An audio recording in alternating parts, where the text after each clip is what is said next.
Hello and welcome to the Gallant Few podcast. My name is Mason Stewart and I'll be your host again for another Premier League show. Glad to be back and joining me tonight we have Jamie. How's things, Jamie? I'm good, Mason. Thanks for having me back on. Exciting weekend of football. It's getting the business end of the season now, isn't it? It is the game's getting ticked off. It's getting to the exciting bit. We've also got Johnnie as well, right, Johnny? I'm good, thank you, mate. Evening to you lads and even to the listeners. Another weekend where Liverpool get handed another game, but on we go. Starting early tonight, Johnny. Love it. But we will come on to the Liverpool game very very soon. But Jamie, we're going to start with the Manchester Derby, and I think that was the biggest sort of talking point in the games at the weekend. It was actually a really good game in the end. I think it was good for a neutral watching it to see Man United go 1-0 up, because I think we all expected City to just roll them over. Rashford with an absolute screamer, by the way. That was a contender for goal of the season. But I think we've got to talk about Phil Foden tonight and his performance. And I thought he was best man on the pitch by a country mile, and obviously the 2 goals reflected that. Yeah, as a neutral point, it's the hope that kills you, isn't it? The moment Man United go 1-0 up and you think, ooh, could they actually turn up for once this season? And they did well to hold it off till half time. City had plenty of the ball but weren't doing really much with it. And then Haaland had that absolute sitter right at the end of the half. I think he missed from like a yard out, which is pretty much unheard of. But the goal was an absolute belter. You go back to the polls about the best Manchester Derby goal, and Wayne Rooney's overhead kick is probably the most standout one.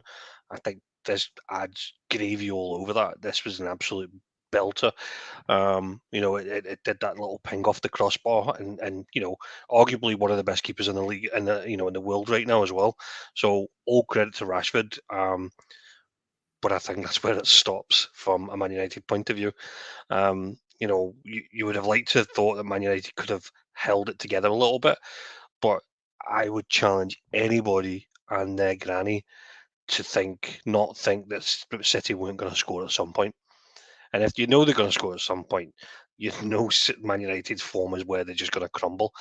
It wasn't what the score was going to be. It was going to be more about who was going to score it and how quick it was going to be. Phil Foden stopped up with an absolute rocket. He's been brilliant since Christmas. I think, he scored some really important goals and actually really got involved with the assists as well. He's starting to lay them on, and you can see that partnership coming back in. There was a period at the beginning of the season where he was being rotated between Grealish, Doku, Bernardo Silva, and he probably wasn't getting much of a run.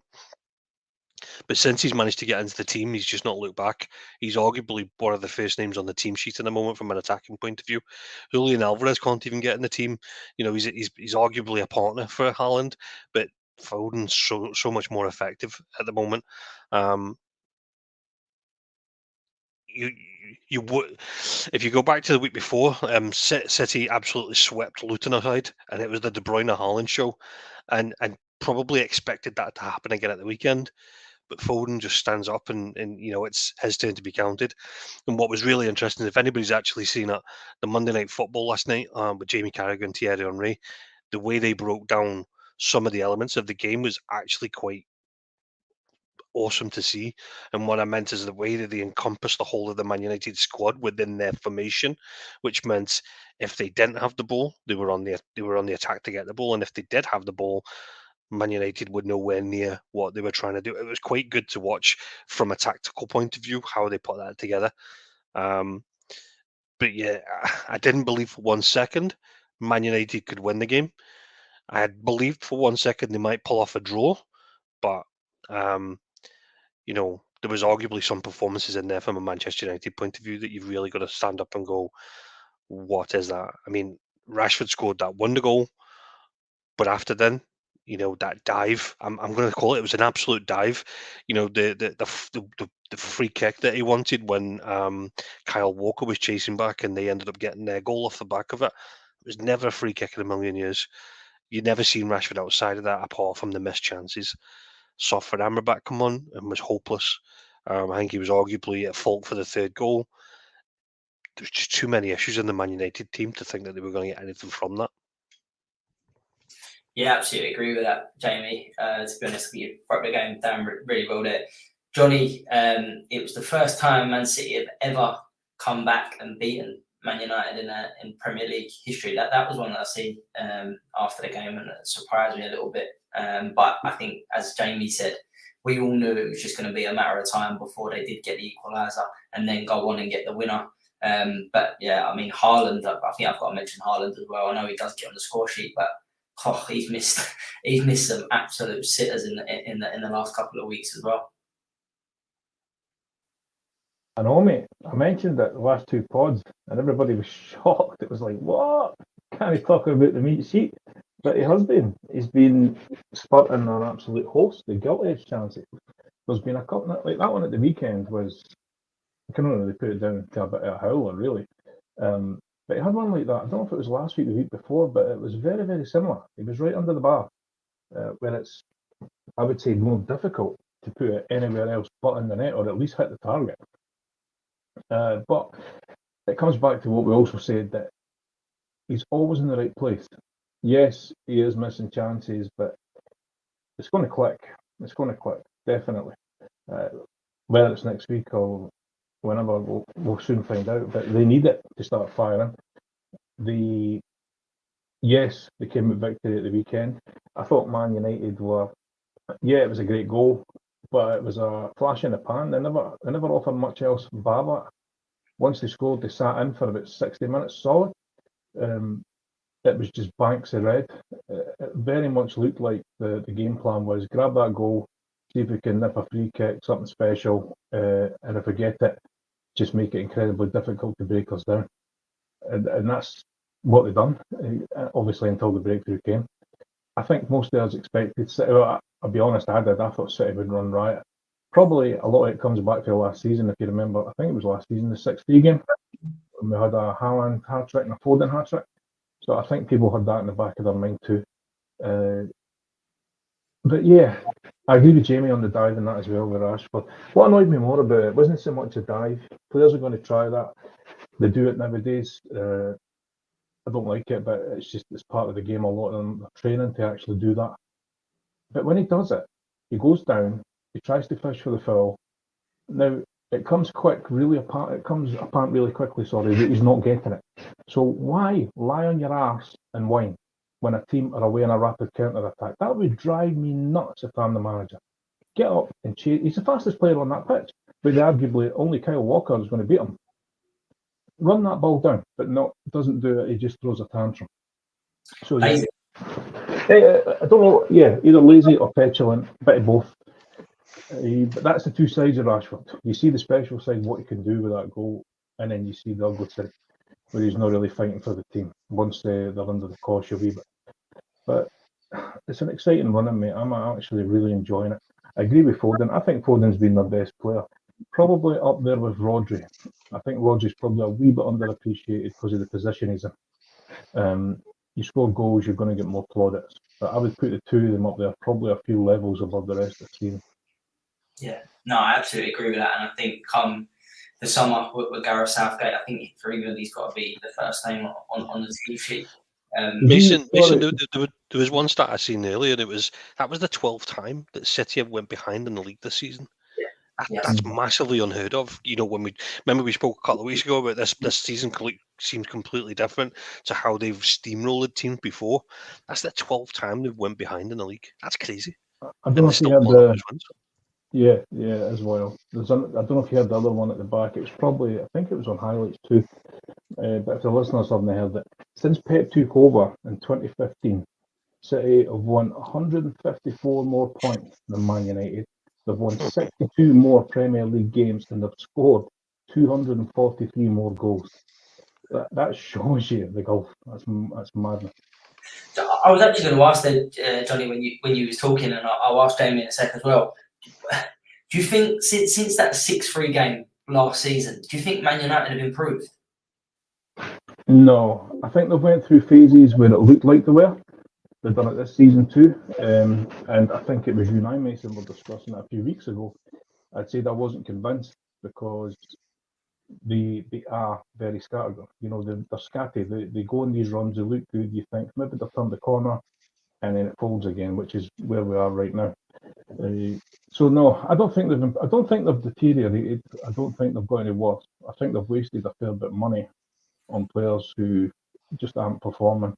But yeah, I don't think they've improved, mate. I think they're pretty much where they are. What about you, Jamie? Do you think Man United have improved? I think if I was to try and give them any plaudit, what they have stopped this season is the 7-0s, the 6-3s. You know, this was all last season. They were getting bent over. I forget, was the Brentford game? Did they not lose like 4-0 in that one? Like, they've stopped those kind of results. They are still losing games, but to not that embarrassingly, detriment to them. But no, I'm with Johnny. I don't see them as a better team compared to last season.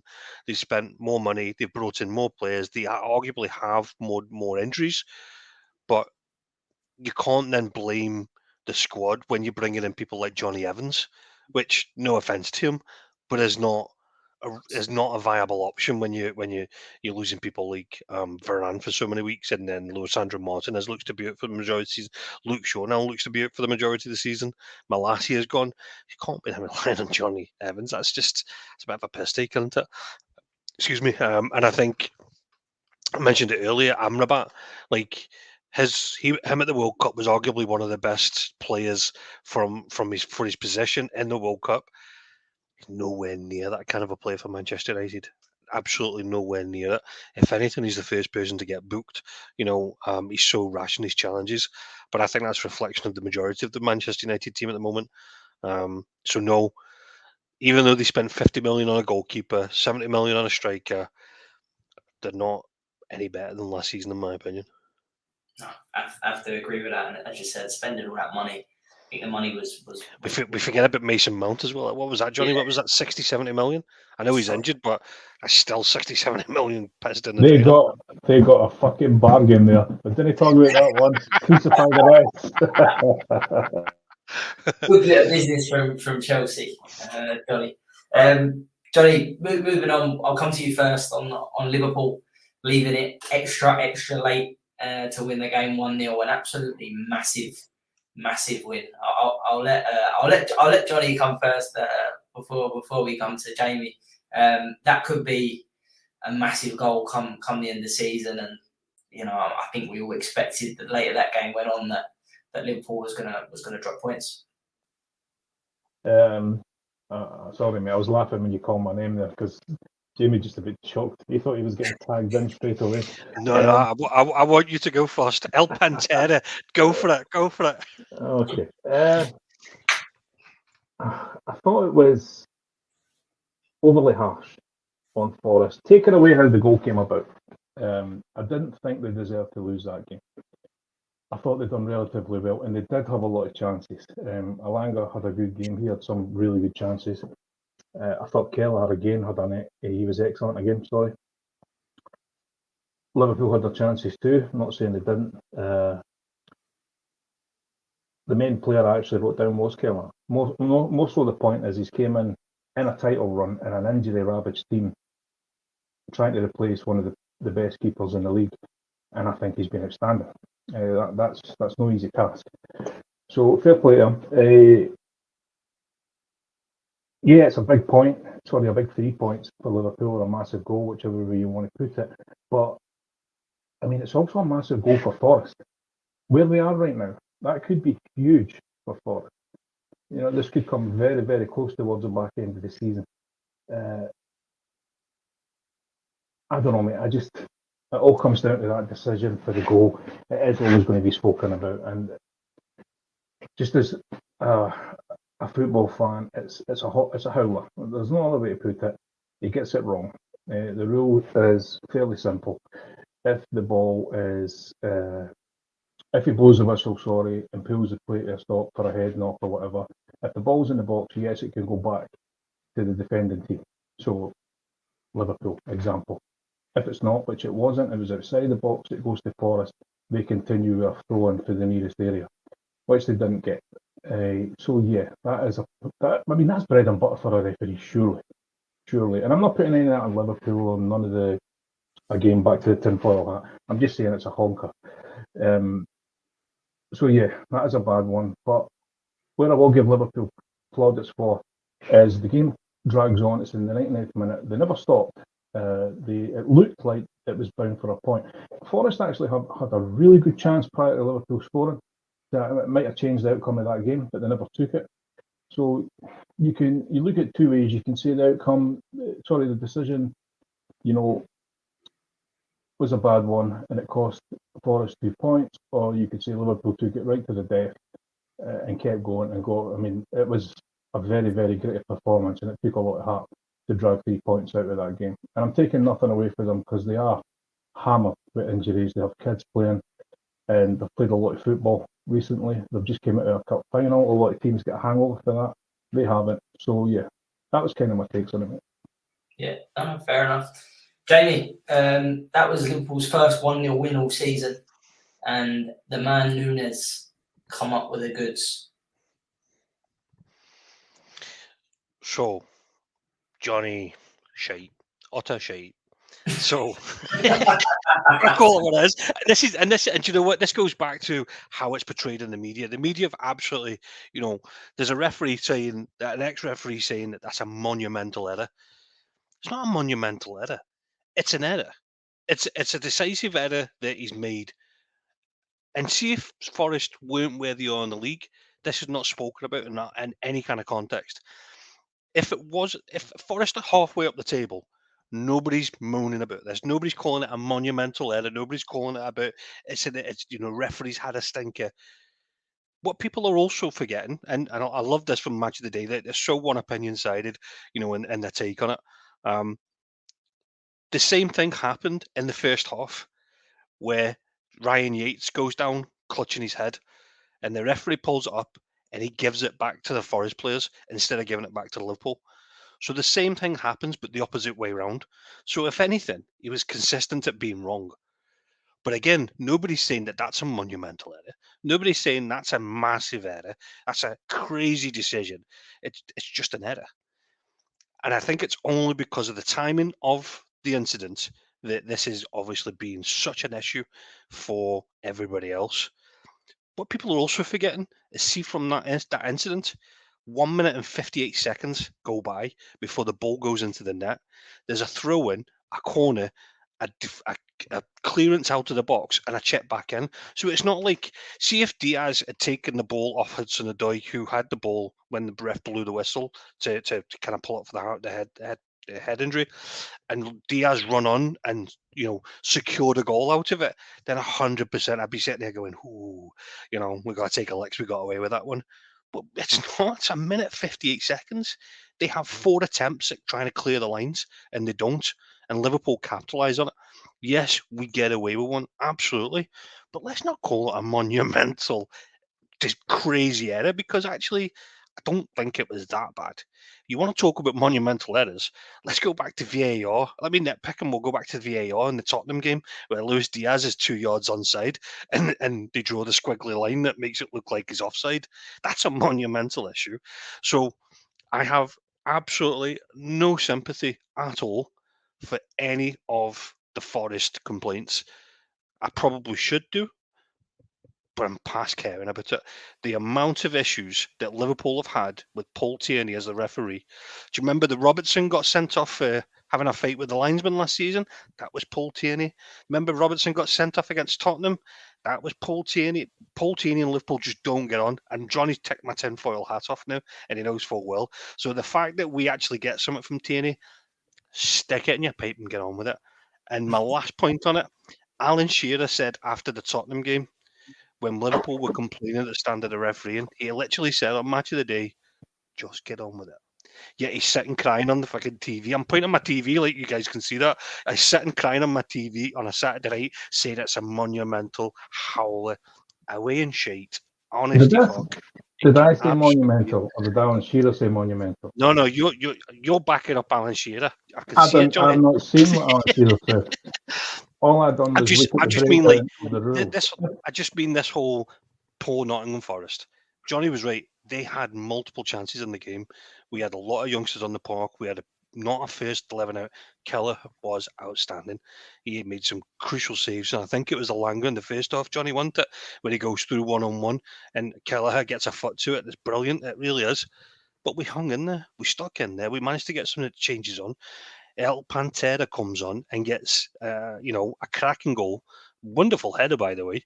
They broke that down as well in the Monday Night Football. They talked about how his movement was brilliant. McAllister completely went under the radar in the last few weeks. I think he's got like 5 assists in the last few weeks. He stepped up where we've got so many injuries. This is one that we needed, and by God did we get it. I'm not going to complain at the time it was gotten. I'm not going to complain of how it went. We just needed the 3 points, and so be it. And screw everybody that hates us. That's not what you're on here, mate. I don't care. You're not Jimmy Carragher. You're Jimmy Royal. Johnny, that was the bite he was looking for, wasn't it? Yeah, all he's missing is a turkey teeth. He sounds like Klopp. Nah. I agree with 90% of what you said, mate. And I pretty much did say all of that. Pretty much similar to what you just reviewed. The only thing I said was it was a bad error. Is it a bad error or is it just a error? And it comes down to the officials and the VAR again. I said that.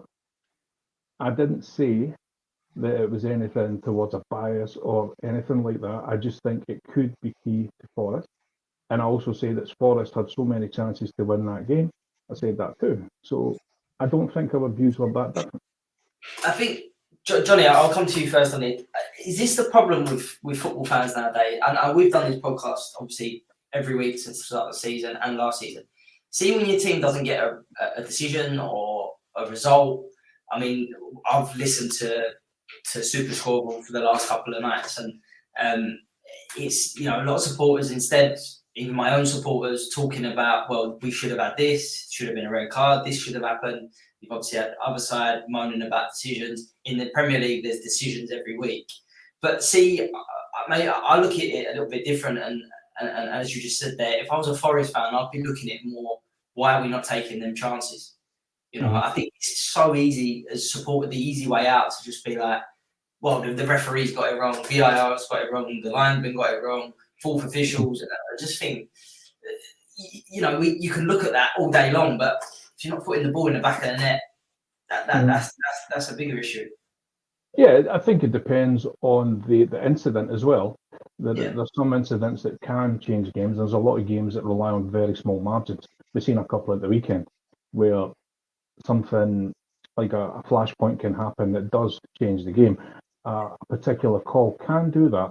But I do appreciate what you're saying. I think with all this technology as well, it's brought a hell of a lot more eyes on the officials and the decisions. We're questioning a lot more. The media are jumping on a lot more. So it does draw the attention of fans as well, and it can swing them. And that's the exact same up here north of the border as it is down south. So yeah, I do think it's a bit of both, mate. I think all fans are a lot more entitled nowadays. But like I say, I think it's just there is such an eagle eye on every decision, whether it's questionable or what you would class as, a simple one. Everything is completely broken down into stages. Am I not right in thinking that Nottingham Forest are the only team in the Premier League to employ Mark Clattenburg as a refereeing consultant as well?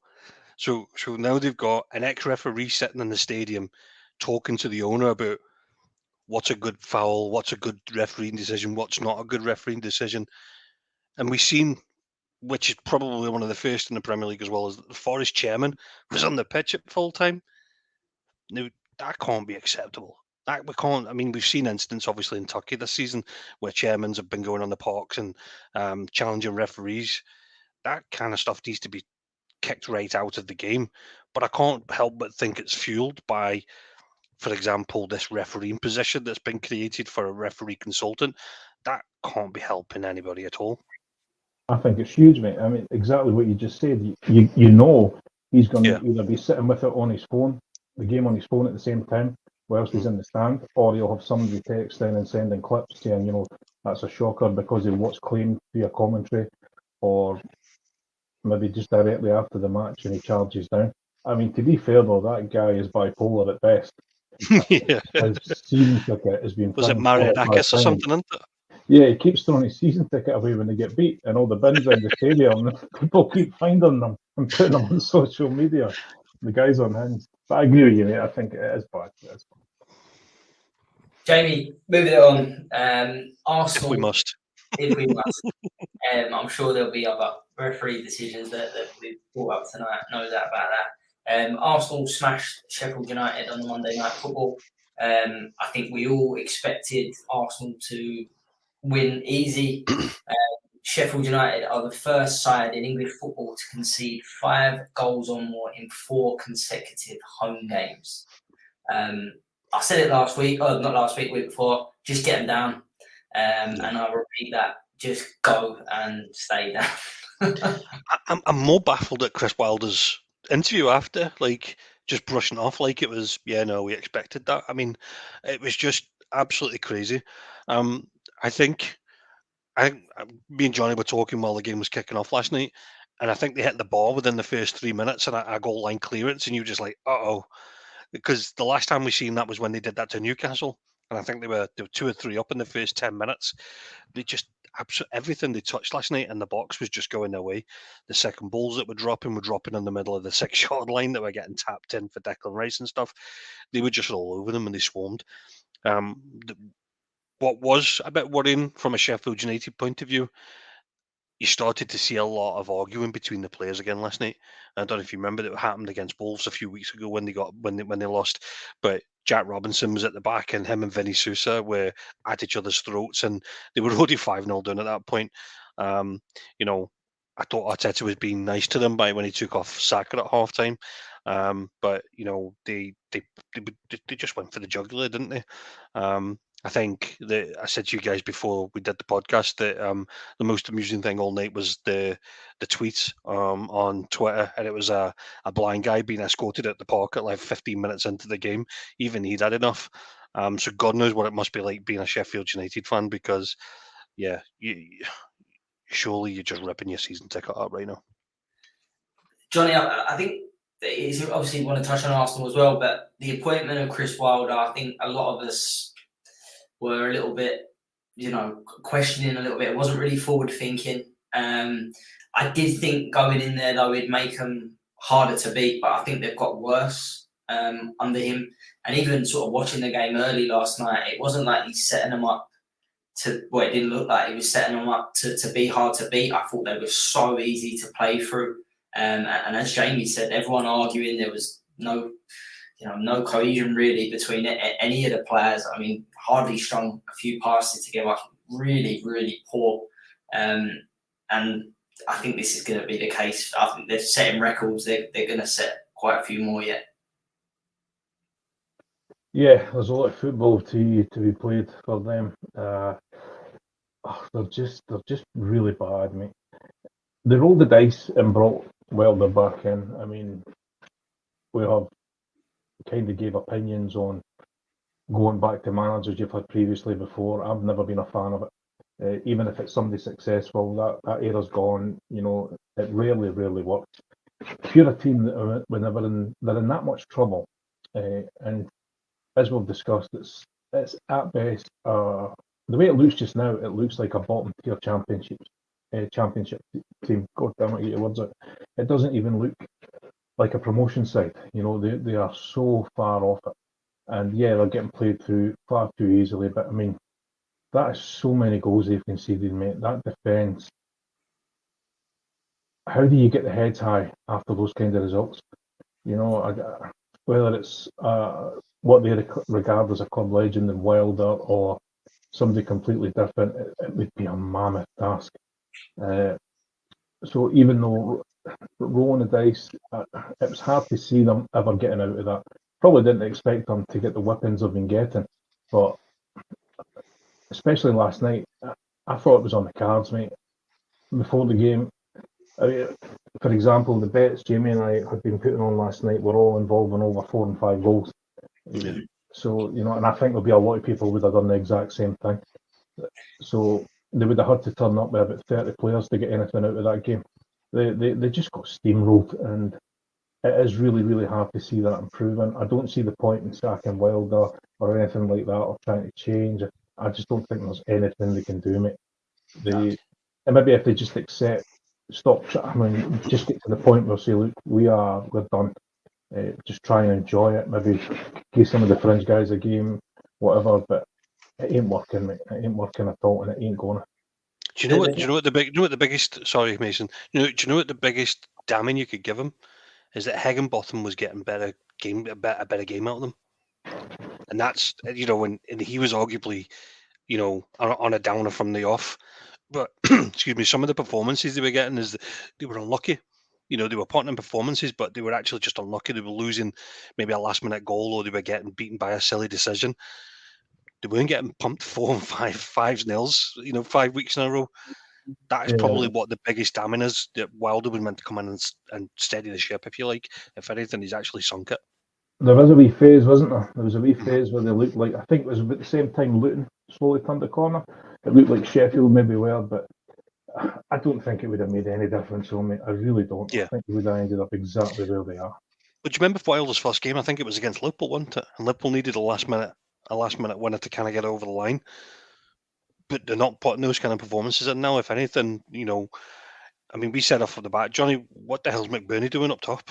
He's not been there all season, and you're going up against Arsenal. What's he expecting from that?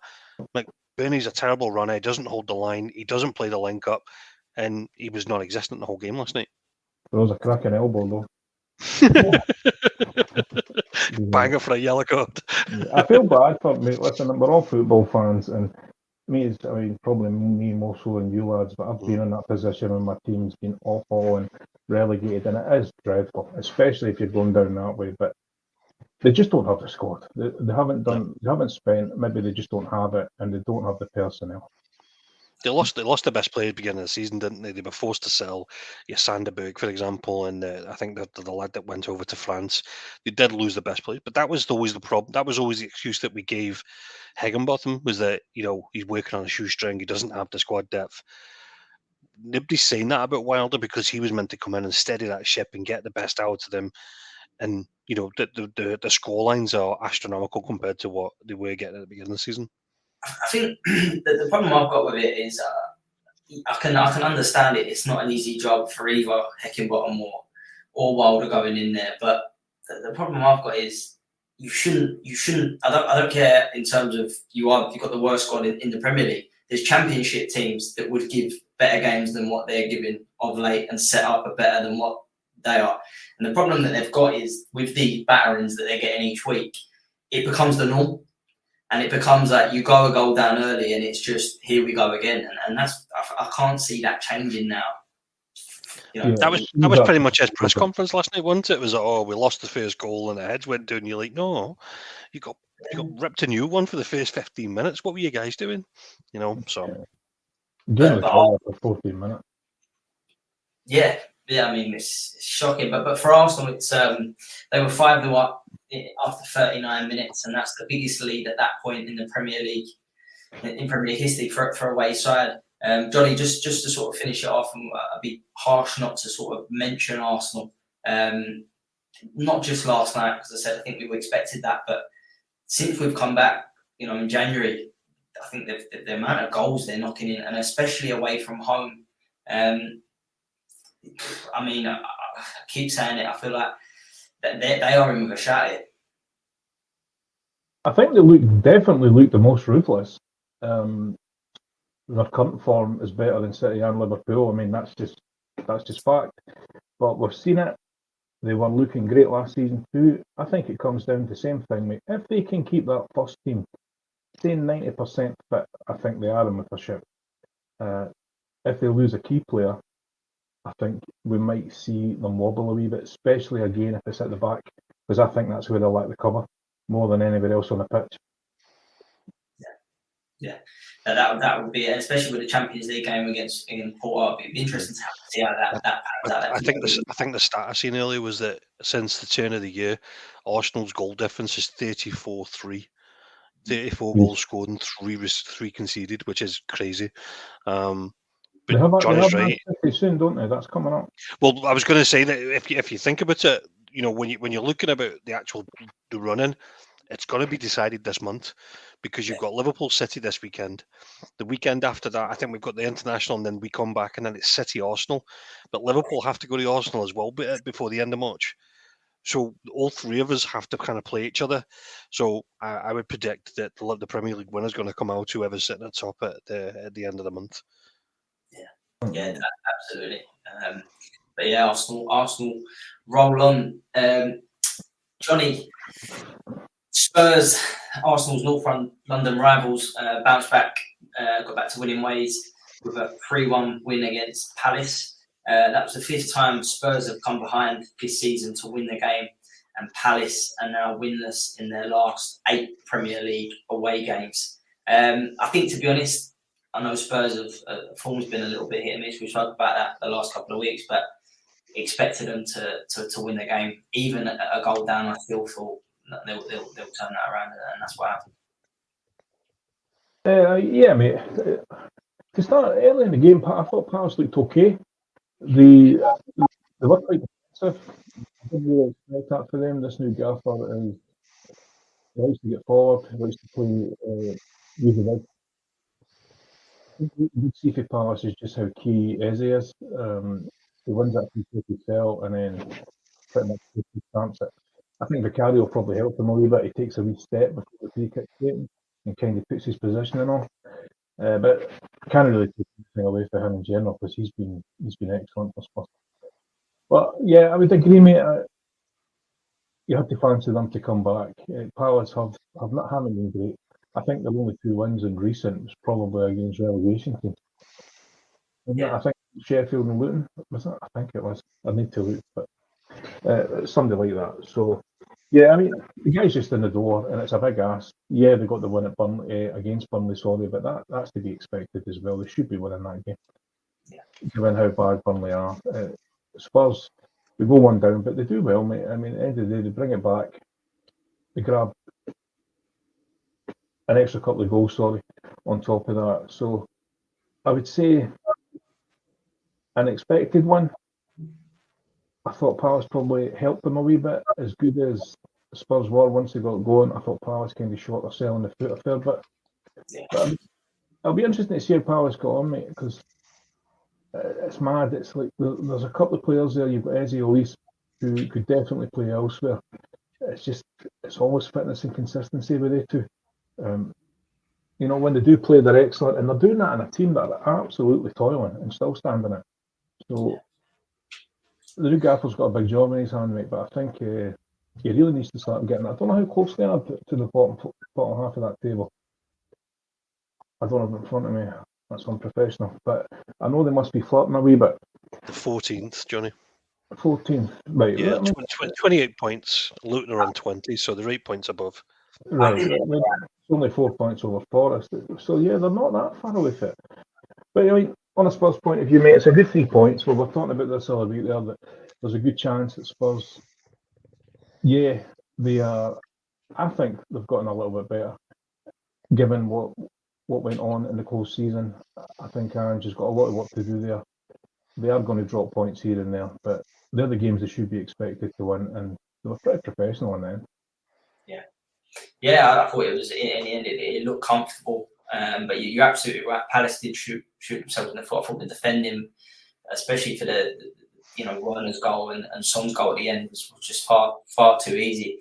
But Jamie, I mean, more so with Palace.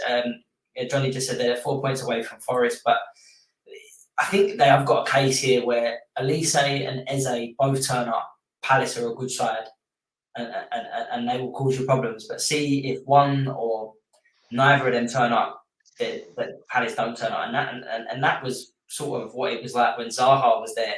Yeah. For all them years, they need to get out of this habit of relying on one or two. And now I know they're not capable of going and get the top players, but they need to break out of just relying on to win the game. To be fair, I think Palace are reliant on more players. They are reliant on people like Mark Gahey and Doucouré, who's their spine, but they're both injured and have been for some weeks. And I think Gahey's got some kind of mystery injury that looks as if we might not play again this season. You know, people were talking about him potentially moving to a top 6 team in the close summer. You know, there was talk Liverpool was sniffing about him at the beginning of last season, and we quoted 40-50 million pounds, weren't they? So. And Doucouré as well was talked about as Casado alternatives and stuff, but again they were priced out. They wanted something like 80-85 million apparently. So I don't think there is reliance on just Zaha now. They do have some kind of spine. And the one thing I will say I like about Palace is they've, you know, whether I like Roy Hodgson's methods or not this season, they have given chances to youngsters. I think the lad in the middle's Richards. People are expecting a lot from him, but he's just not gonna be. It's like Kabi Mino at Manchester United. He's a cracking youngster, but he's in a toiling team. If you stick him in a better team, I think he'd arguably be 10 times the player, but he's just having to play with this dogged approach at the moment because of how the team's set up. So I personally think Palace will be fine. They just need to make sure they're getting the goals. The problem is that they don't look as though they're getting the goals. And as Johnny said, you know, take Eze out of that game at the weekend. There wasn't many chances for anybody else in a Palace top. You know, everything went through pretty much Eze, and it took a free kick. Palace and Glasner, the new manager, are not going to be judged on a way to Tottenham. They're going to be judged on the home games. That's the reality of it. Is you know, and I think if you go back to this time last season, we were talking about when Hodgson come in. Do you remember? I think Vieira's team didn't have a shot in something like 1,000 minutes. They didn't have a shot on target. Roy Hodgson come in and they won like 5 in a row. But they didn't go on and win every game after that. They just stuck and they dogged out the home games. And I think that's what this Glasner guy needs to do. He just needs to kind of get to the end of the season. They're 8 points above Luton as it stands at the moment. Forest are arguably in a worse position due to this financial fair play thing that's hanging over them. So I think Palace will be fine. They'll just probably do it the hard way. It's probably the best way to say it. And stop conceding for throw-ins. Enough of that. Jeez. You've not let that go, have you? The one thing I would say is that, you know, on the game itself, Spurs were woeful finishing up until the point I mean, they should have been 3 or 4 ahead by the time Palace actually scored. And I go back to the Timo Werner opportunity in the first half. You know, he races on from the halfway line. There's not a single person within about 10 yards of him. He tries to go around the keeper and doesn't actually get a shot away properly. Anybody else deadly enough would have slid that in first time. This is why Timo Werner's obviously struggling from a goal-shy point of view. On the wings, he's brilliant.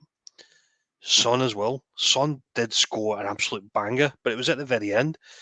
Him playing as a number 9, I don't think works. He's more of a number 10 or on the wings. So with Richarlison, I think we are going to see a different Spurs. They are going to be.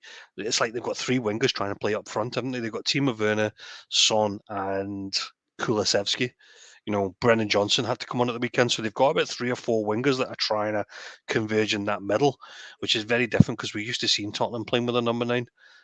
So Tottenham are doing it the hard way as well. Is probably the best way to put it. Yeah, fair point. Jamie, I'll stay with you. Fulham, impressive win against Brighton, 3-0. Fulham have not lost against Brighton in 8 Premier League games. And Brighton have won just 2 of their 12 away games from home. But the player I want to ask you about tonight is Brazilian Nunez. I think I'm right in saying he's on a run at them. He's banging them in, and there was sort of big question marks who was going to be popping up with the goals for Fulham after Mitrovic left. Well, since sort of December, this guy's been flying them in all types of goals, and that was a big win for Fulham. I'll get this in before Johnny throws me under a bus, but like he's laughing already. I brought Muniz into my fantasy team a couple of weeks ago because I thought this lad could go on a run. He's been on my bench for the Man U game. He's been on my bench at the weekend. He's not gone off my bench. He's been absolutely outstanding. He's an absolute old school bruiser, you know, in his approach. I think he's been brilliant. He's been playing that good that people forget that Fulham brought in Brozier from Chelsea on loan in the January window, and he's not started a Premier League game yet. they've paid a $5 million fee for a guy that hasn't started a game yet because Nunez has been playing that good. And it's not just about actually his goals; it's actually about his link-up play with people like Harry Wilson. Harry Wilson's coming onto a game. Harry Wilson goes through these stages where he gets about 5 or 6 games in a row, and then he disappears for 5 or 6 games. It's the same with Willian as well. You kind of see him for 3 or 4 games, and then you don't see him for 3 or 4 games. But the lad Nunez has been brilliant the last few weeks. But I think you have to give a big shout. From the highlights that I watched, Brent Leno was outstanding, the goalkeeper, because Brighton did have opportunities, but Brent Leno was all over it. So there's something good about Fulham in the last few weeks. They've kind of got their head screwed on the business end of the season, and people aren't talking about the fact that that they're up to 12th in the season. They're a point behind Chelsea. So whilst we probably had them down for a big fight in the hands, they've been arguably one of the better teams in recent weeks, and I would probably say they've probably got the best left back in the league this season, and Antoine Robinson. I'm a big fan of him. I think he's really good, and he's been just as good as the rest of the team. Yeah, Johnny, that's it. I'm a big fan of Robinson as well. I think Fulham have got some really good players. Pellegrini one, obviously, me and Jamie have spoke about a lot, but Harry Wilson, I think he got a goal and assist. That's the 3rd game in a row. I think he's got rather a goal or assist or both. So he's going through a rich vein of form. But again, for Brighton, that disappointing result. And as I said, we were praising them so much last season. I think we've all said this season it was going to be different with the expectation in Europe. Totally understand that, but from two wins away from home in 12 is not great. No. I mean, we have touched on it recently, mate. That I think it's going to be one of those seasons for Brighton. I think they are struggling, especially defensively. At least that was kind of my take on it for the game at the weekend. Fulham done really well. I'm taking nothing away for that, but they were absolutely dreadful at the back. Dunk and Webster, I was just nowhere near it. I know they have a couple of injuries, well, more than a couple, I think, but I just wouldn't have those two anywhere near my defence. But at least at Premier League level, the lad, I noted it down as well. The lad Ferguson's went really off the boil. Maybe pushed up a wee bit too far, too quick. I don't know if the lad's not grounded or if it's just not working. I think he really needs to concentrate and getting his feet on the ground again and ignoring the noise that was building him up. Because he looked so promising, but like you seen him at the weekend there, he had 3 or 4 really good chances and he made an arse of every single one of them.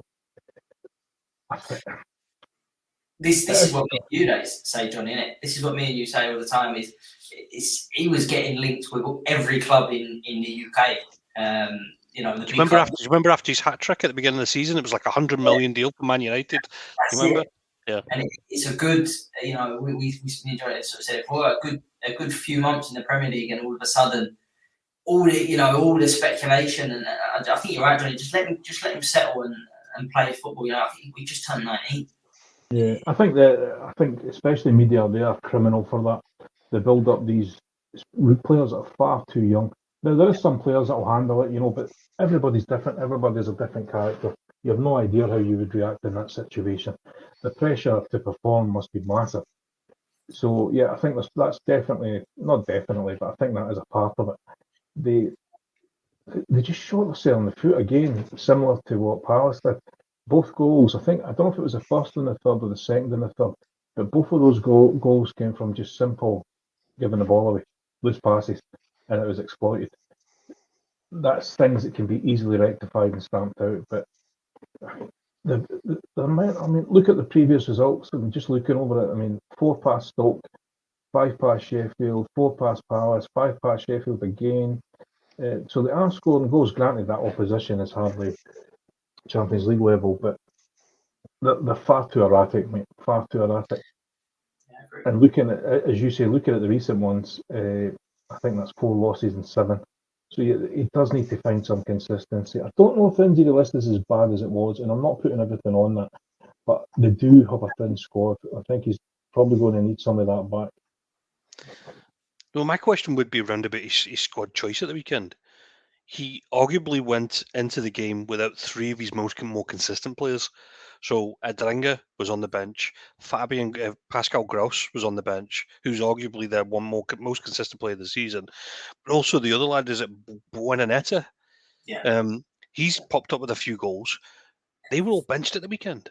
It was Yeah. quite a defensive team. It was Ferguson, Lallana, and Sissio. And Sissio's just back from injury. But Tariq Lamptey, Estepinian, Van Heck, Baliba, that's not exactly an attacking team. Do you know what that looks like? That looks like he's resting players for the Europa League. Absolutely. And my question would be, is that really what you should be doing when you're ninth in the league and you're away to Fulham? Where's his priorities? And I think, but then again, you're probably going to measure up and go, well, what is the priority? It's a difficult one, isn't it? Because they've got Roma, haven't they? But Brighton are not a club that's been could tell the last time that they was in Europe, and I think none of us were home. But De Zerbi's probably you're absolutely right. He's probably looking at that and thinking, do you know what? If we finish between 8th and 12th, but we go on a Europa League run, that's that job done. We also don't know what he's been told. He could have been told his priorities need to be the Europa League. You don't know that. I mean, I just had a quick glance injury-wise. Defensively, we don't have much injury-wise. Mm-hmm. I don't think they have a strong defence, if I'm honest. They have attacking defenders, but I think the ones that are kind of what you class as bread and butter, I would say, are either not at that level or past it. Matoma's out, Milner's out, Solly March is out. I think March is a wonderful player. March is a really good player. I really like him. Yeah. Well, he's been out all season, though, hasn't he, Johnny? He's been out all season. He got a bad one, yeah. While Pedro was just getting going when he got an injury, Hinselwood was out the weekend too. So Welbeck's out as well, isn't he? Because the goals are lacking. Looking at the recent fixtures, other than maybe relegation area teams, they ain't scoring, and if they are, it's one. So looking at those injuries, that has to play a small part on such a thin squad. But yeah, I would agree. It's probably a lot of its priorities have maybe been put elsewhere. Yeah. Johnny, I'll stay with you. Burnley lose again at home. It's their 11th home defeat of the season at this stage, and that's the most in the club's history in a league campaign. I think we've all said, we've all had our say on Vincent Kompany over the course of the season. I don't want to sort of bore the listeners, but again, a game at home to Bournemouth. That if you want to stay in the Premier League, that's a game you need to go and win. Take nothing away from Bournemouth, but I don't think they looked troubled at all. I thought it was quite comfortable for Bournemouth. Yeah, I'd say that's fair. Excuse me. I don't think when you look at that game, you're right what you said. That's the kind of game you need to be at least getting something from. At home, you want to be trying to win if you're looking to stay up. But I don't think there's many looked at that game for the outside and expected anything for Burnley at the weekend. We all fancied Bournemouth. They had their chance, but you're right. I'm not going to drag the arse out again of the company thing. Gave their opinions last week, but I think they had the chance to do something about it in January. If they wanted to roll the dice, that was the time to do it. There's no point in doing it now. It's pretty much, I think, like Sheffield, the writing is on the wall for Burnley. I thought it was a decent game for Bournemouth, good 3 points.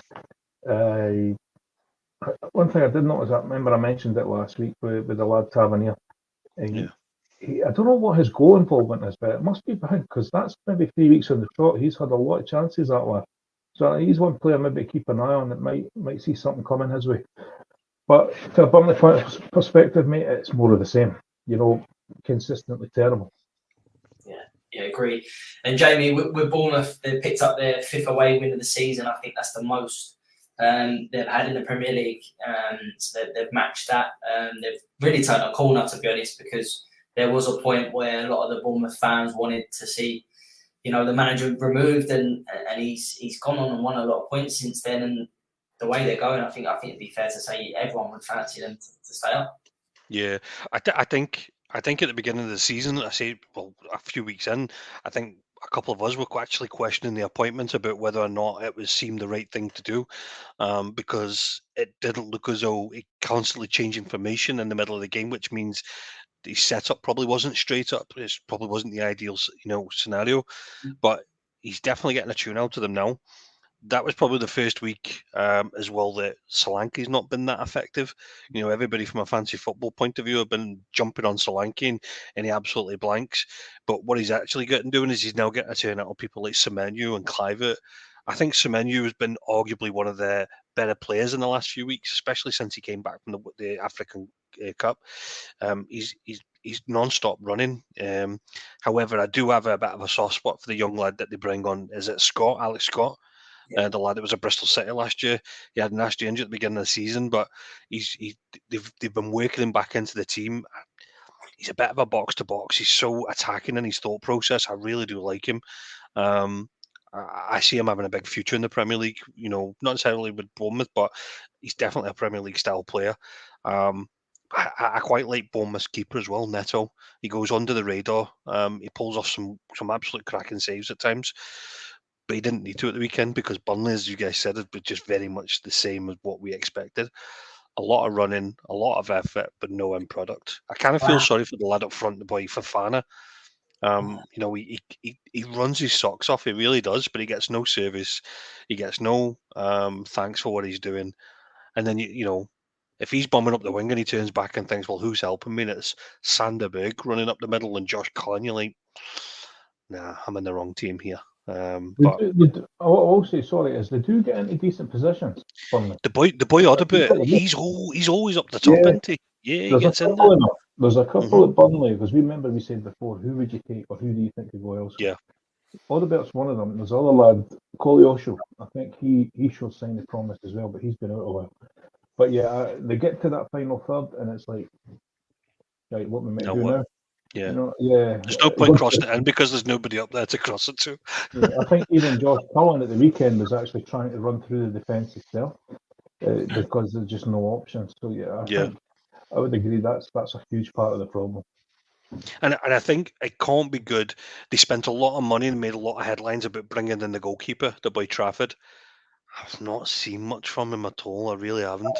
I know he had a great under 21 tournament, but as a Premier League level, I think he's obviously a purchase that they brought in for the future, but he's going to need to recuperate from this season because I think he's been poor at the majority of times.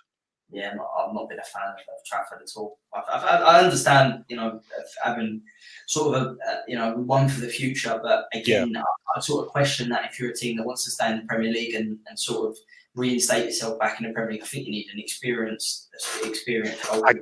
I think it's not necessarily one for the future. I think Burnley are one of these teams that they would buy with the option to look to sell on and make a profit. If they get a good if he goes down to the Championship and has an absolute storming season, then there's going to be a team that looks at him and thinks, well, we could potentially they could double the money. What did they pay? Something like 20 million for him. So they'll ultimately best part double the money for a Premier League chasing team or a team that wants to stay in the Premier League. That's what I think Burnley are at the moment, and that's why I don't think there's any desire to remove Company because everybody from the top to bottom knows exactly what they're doing. Anything with Trafford in its name is going to lead goals, let's be honest. Love that. Jamie, just a couple more games I want to get through before we finish off tonight, and I'll come to you first on Chelsea. Brentford. Yeah, okay, I'm sorry. Wait, do you want me to start with Jackson's attacking or Chelsea's defending? I've got it in my notes. I've got both. I've just got Chelsea being Chelsea, so you take that as you. No, I won't go too harsh. What I will say is that nobody would have looked at that game and went, that's going to be a one-sided game. That was probably two even match games, especially from a goal scoring point of view. Tony could cause havoc on that defence. You'd expect Chelsea from somewhere. I thought Palmer might have grabbed the goal, but obviously they did get the goals through Jackson, and is it the Disasi managed to get the equaliser. The game panned out pretty much how I thought it would. It'd be end to end. What you probably wouldn't factor in is the inability to defend from both teams. I kind of expected them to defend a little bit better. And the only one I'm going to give you is that Savisa scores an overhead kick. He tries that at least once every game, and he has done for the past 3 or 4 weeks. But see when he actually connects with the ball, he's actually on the edge of the 12-yard, but he's probably about 12 yards off the line. He's doing an overhead kick, and there's 8 Chelsea players in the box that are nowhere near him. From a defensive point of view, that's absolutely shocking. The guy's trying an overhead kick, and there's nobody even challenging him for the ball. The lower of averages, he's going to get 1 or 2 of these on target at some point, and he managed to do it. Cracking goal, well deserved, but some of Chelsea's defending was pretty poor. As I said, Jackson at the beginning probably should have had 2 goals before he actually did score. He went round the keeper on one of them and fluffed his lines. Did the hard part, but didn't really do the easy part. But I would say it was a very evenly matched game from both sides. Pretty much what I expected. Goals. I thought there'd be a winner. I didn't think it'd be a draw. I just thought either team could win 2-1. To be fair, and that's what I had on my predictions. But yeah, I'm not going to go too much, but just more that defensive point of view from when Visa scores the goals. Anybody looking at that going, got 8 players in the box and nobody's challenging for the ball. Yeah, that has been Chelsea, though, to be honest. Yeah. Both boxes, I think they've been really poor. Johnnie, Brentford 6 points ahead of the relegation zone, but going 2-1 up, I think they'll probably feel like that was 2 points dropped. But as a Chelsea again, I think just Jackson, he needs 3 or 4 chances to score 1, and maybe I'm being a bit harsh on Chelsea, but when I watch them, I just think I'm very rarely been impressed, to be honest. Well, approach it. I think what we need to do is just every time Jackson plays up front, just tell them categorically, get the ball out wide and put it on the useless tit's head. Do not put it at his feet, because everything's going to get hit except the net. Like Jamie said, to start like, he does brilliant, takes a keeper, and you think, piece of piss, mate, you've done the half part. And then just a dink, and it trickles and gets stopped on the line. I was spitting feathers at the TV. I don't know if I would say Brentford. I don't think Brentford dominated that game. I really don't. I know Thomas Frank said that, but he has to say that. Chelsea had so many clear-cut chances. Palmer, Mr. Sitter. Jackson, as we spoke about, Mr. Sitter. And there was a lot more than that. Now, I thought a draw was probably a bit right. Brentford done well. They weren't bad. I agree with Jamie with Wissler. I mean, first, what we'll say is about his goal, his technique is absolutely spot on. It's a cracking overhead kick. What makes it the annoying for the opposite side is ball goes out wide, Reguilon whips the ball in, goes to Ivan Toney. He can't reach it, so he kind of shanks it. It goes up in the air.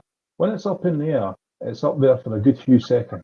So he's got all that time for the ball to come down, get himself in position, get ready, and cracks it in. The whole time Caicedo's standing a yard away, like he's playing that game you played as a kid when the music stops.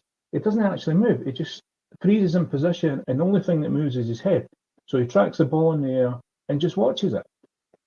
Absolutely bemusing me. And I've said this about Caicedo and Enzo. Said it last week as well. Give one of them a break and get somebody else in there. Nowhere near good enough.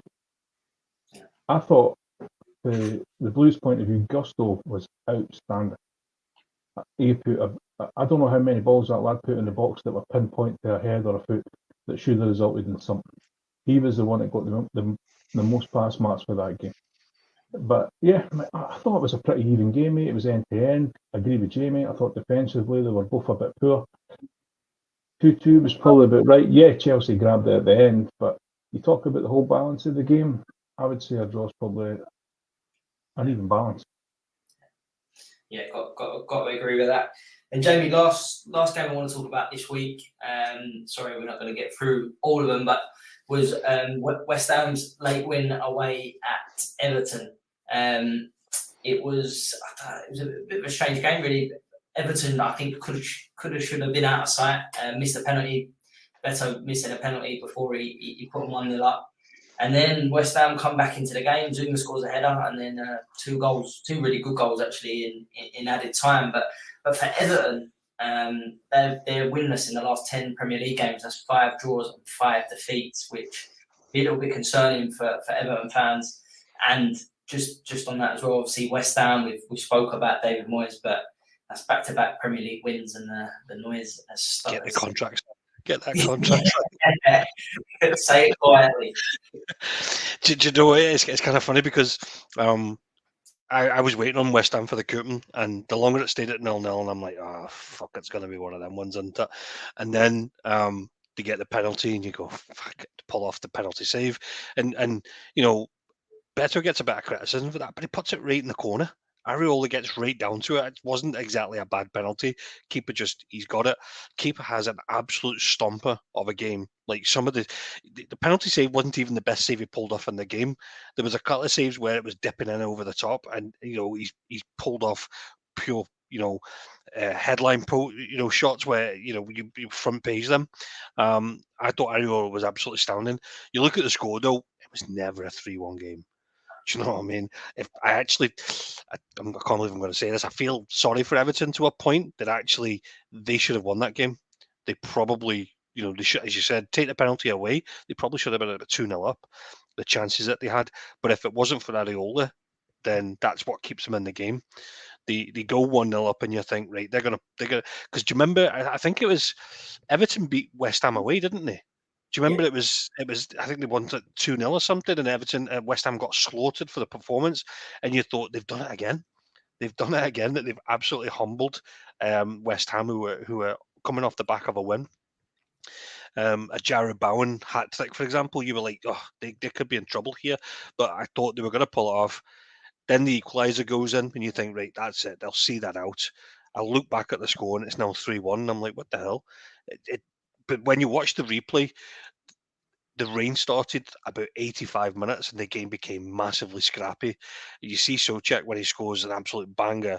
The rain is absolutely pelting it down. You can just see Everton's heads just dropped. They put the heart and soul into that game to some extent, and they just didn't get the rub of the green, shall we say. But hey ho, tough luck. It is the Premier League for a reason. 2 weeks ago, we were saying the exact same about West Ham. So it swings around the roundabouts. I was glad for the lad Beto because he ran his socks off. He got his goal, missed a penalty, but he got his goal. My biggest question would be, where's Dominic Calvert-Lewin? Where's the big striker that they've got who's meant to be the saviour? The lad can't get on the pitch at the moment. So, yeah, I think Everton are in trouble.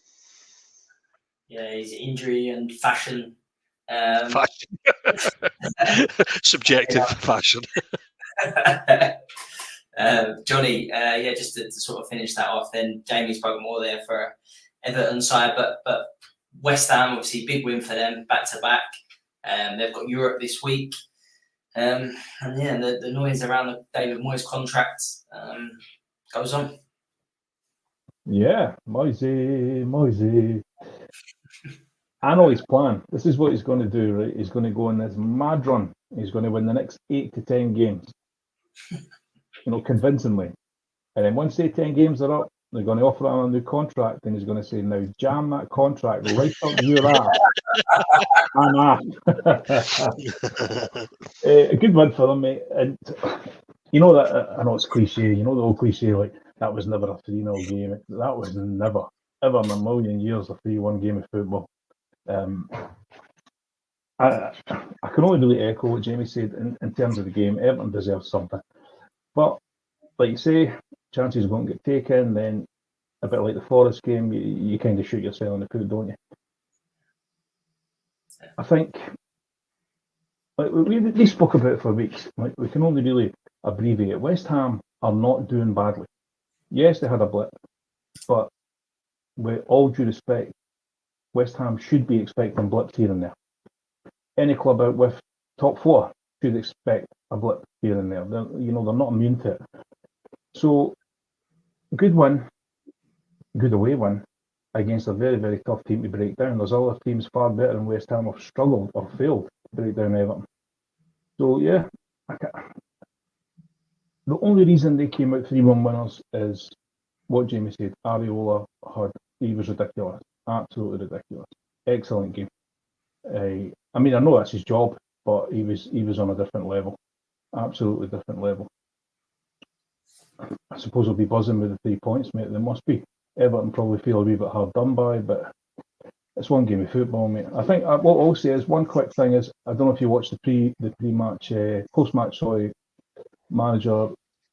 What he was saying, Dyche, he came out and he was very, very honest. He was like, look, yes, we should have had something. Yeah, it didn't really, the game didn't reflect the scoreline, but it doesn't really matter. It doesn't matter any of it, because if we didn't start picking up points, we're in trouble, and we should have been picking up points because I'm not playing badly. And I think that's a very, very fair assessment. Yeah, West Ham definitely got away with one, but as you said, to put it in context, you've got West Ham against Burnley this weekend, so they should be winning that, and then 3 wins in a row.